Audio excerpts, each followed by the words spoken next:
Hello everybody and welcome to Park Life, where this week our visitors are from the northeast and are Hartlepool United.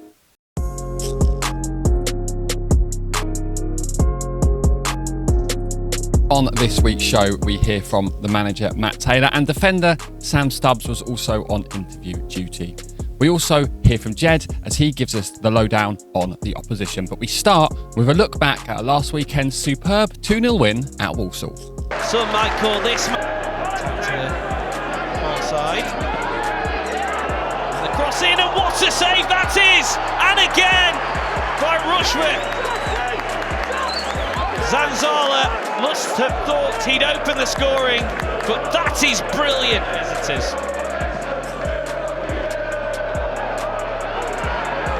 Here's Jay, good save. Wilkinson. Corner. Dieng! Goal for Exeter. And it's Timothy Dieng who gives Exeter City the lead. Shot fired in from range. Goalkeepers come out to deal with it here, and he's lost it. And Walsall are in trouble. Can Jay take advantage of it? No. Second yellow card, and Walsall are down to 10 men.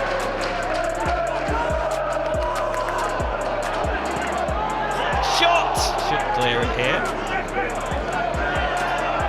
He's had his pocket picked. Here is Brown into the penalty area.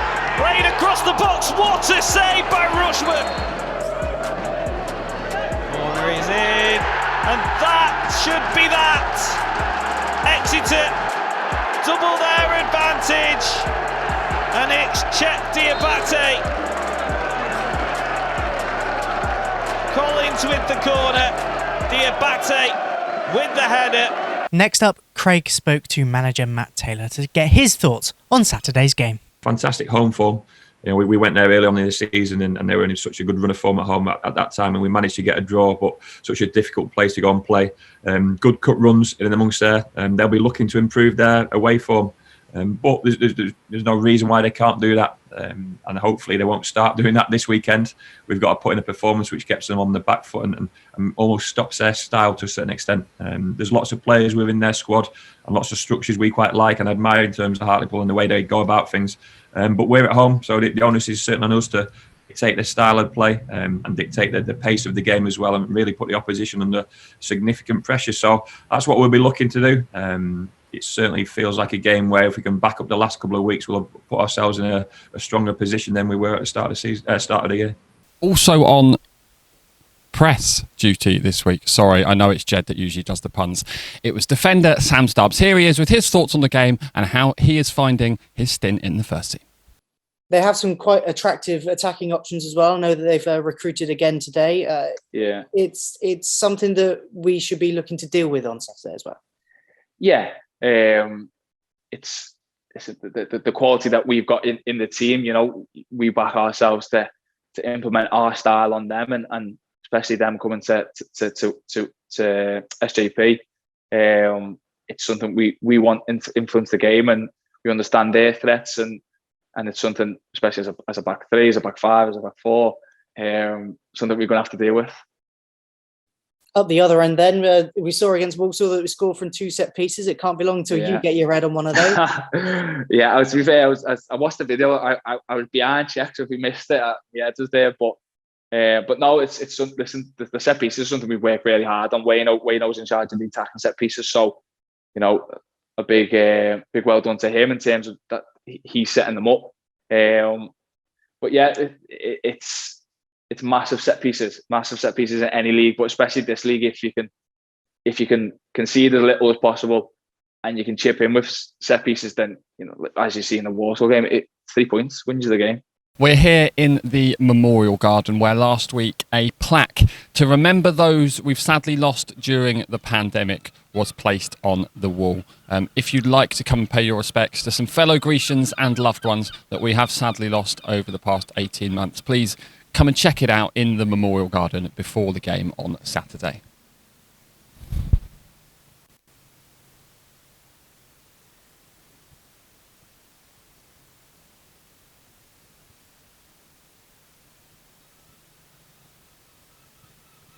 More recently, the club was saddened to hear the passing of Sam Richardson, aged 29, a beloved member of our Grecian family who felt most at home here on the Big Bank and following City away.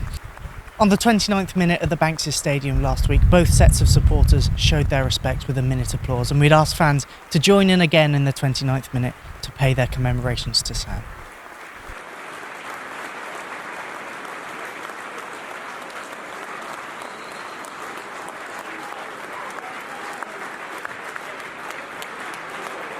Exeter to Hartlepool is surely one of the longest trips in the Football League, but trust me, it's worth it when you get there and buy yourself a parmo. Seriously, if you've not had one day, just get one, they're lush. Anyway, enough about the food they have up there. Here is Jed with everything you need to know about the football club. Going into the game in 16th position, Hartlepool United are winless in their last 5, but under the new management of Graham Lee, they should be trying to make themselves a strong account in their return to the Football League. Lee himself is back at his boyhood club, where he played over 200 games for them between 1995 and 2003. He began his career at Victoria Park before being snapped up by Sheffield Wednesday. He returned to Hartlepool in 2008 for a very brief loan, but he ended up hanging up his boots at arch rivals Darlington in 2012. Into management, the 43-year-old began his career on the touchline with the Middlesbrough under-23s. When Dave Challoner departed Victoria Park earlier on in the season, there was only one man for the job, and it was the Monkey Hangers legend Graham Lee. But a man who has been at the Monkey Hangers all this time is Nicky Featherstone. He's played every single minute of Hartlepool's League Two campaign this season, picking up 4 goals for his troubles. Alongside Luke Molyneux, who scored in September's 1-1 draw with the Pools, Hartlepool possess a host of danger to City's clean sheet record. 2 men who know all about scoring goals for both Hartlepool and Exeter City is that of James Coppinger and current squad member Podge Hammond. James Coppinger, he scored 13 goals in 85 appearances for the Grecians, and that was after a short loan spell at Victoria Park. And Podge scored his 200th career goal in last month's defeat to Northampton Town, but that was not after scoring 15 goals in 50 games for the Blue and Whites of the North East. Games against Hartlepool United are usually quite open affairs. All but 3 games since the year 2000 have resulted in 2 or more goals. City's last win came in 2016 when goals from Joel Grant and Alex Nichols stole the points for the Grecians.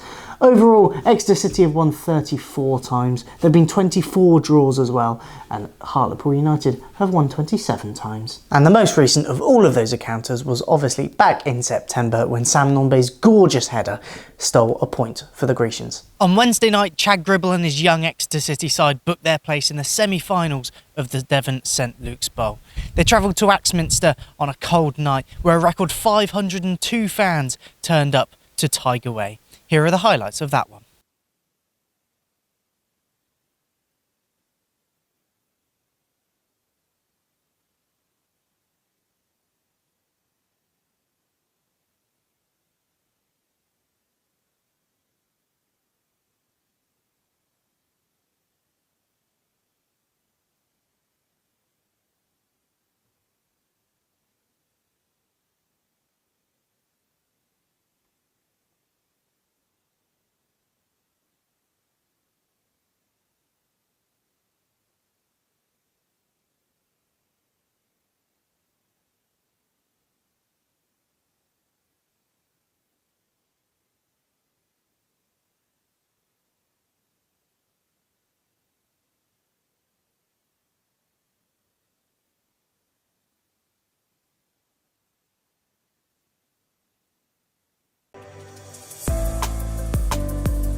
There's no worse feeling in football when you travel the length and breadth of the country to concede a 90th minute winner.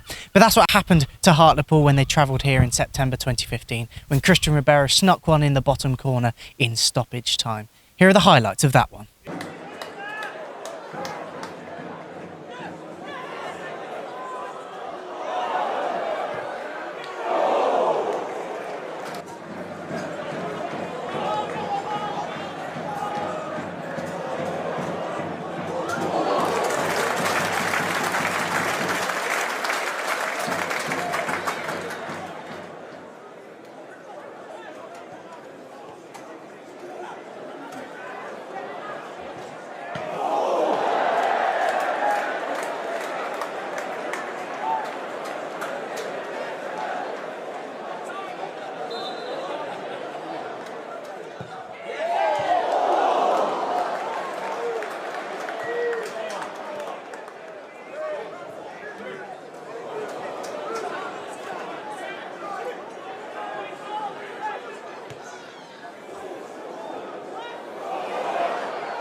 After last weekend's 11-0 demolition of Fennerton in the Devon County Cup, it's cup action once again for the Exeter City women as they take on West Bromwich Albion away from home in the 4th round of the Women's FA Cup. If they were to progress, it would be their first time in round 5 in their history. This is only the first time in the 4th round in the last 20 years as well, and we are of course wishing them all the very best on their big day. Matt Taylor had a few words of encouragement for the women. Up to West Brom this weekend. We obviously wish them all the best in relation to that, and it's a great achievement already. It seems to have like you said, a record-breaking season, and the season's only halfway through, so hopefully there's a lot more success to come. And it's a big game for themselves and for the football club as well. So we certainly wish them well in relation to that. And it's great to see other aspects away from the first team progressing. You mentioned the young lads on Wednesday night and the women's team as well. That club feel keeps on bringing that feel-good factor to the town and to the city, really, and to the community as well. So hopefully they go with a little bit of support. They certainly go there with our support, and fingers crossed they get a positive result. Sadly, that's all we have time for on this week's Park Life. Remember, you can still buy tickets for the Hartlepool game right up until kick-off, whether that's on your phone with our e-ticketing, which makes it easier access to the ground, or whether it's pay on the gate here on the Big Bank. We would love to see you here. But if you can't be with us on Saturday, then make sure you catch up with all the action via iFollow with an audio pass in the UK. And you lucky lot overseas can watch the game with a match pass as well. Alternatively, make sure you follow all our coverage on social media. That's Twitter, Facebook and Instagram. And you will, of course, hear from Matt Taylor and the player after the game. Sing loud, sing proud. Up the city. Pass it on.